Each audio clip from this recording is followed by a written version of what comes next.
So we have a very agnostic opinion on nutrition.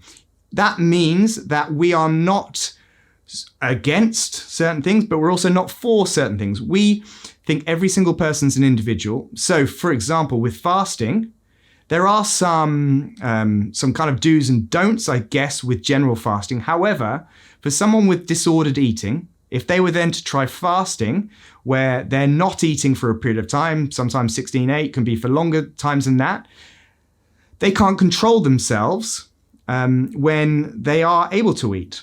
Or it negatively impacts their day. So they feel lethargic, they feel brain fog. It will interact very differently for different people. So I think the important thing as well is to think, can I actually maintain this?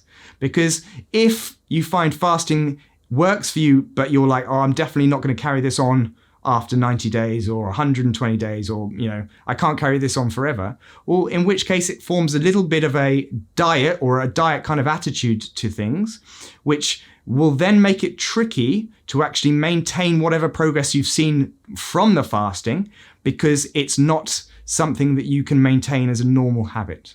So whilst I hope that doesn't give a definitive answer, there are times when it can be beneficial. But also, I think it's understanding you as an individual. What's your exercise, health, nutrition history like?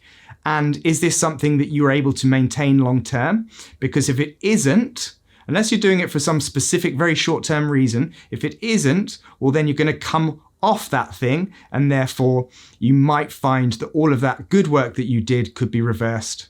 And that's the experience that a lot of people have had with diets, because with diets, they're obviously done in a way where you're ready to get off the diet. Everyone's looking forward to when they don't have to diet, which obviously is where people find it tricky to maintain their weight loss, because they change their habits, or they change the way they eat, or whatever they do. They've changed themselves considerably, but they're always waiting for when they can go back to how they were, which obviously will mean they'll end up back where they were, but often a little bit different and in a worse scenario than they were before that short-term thing that they did.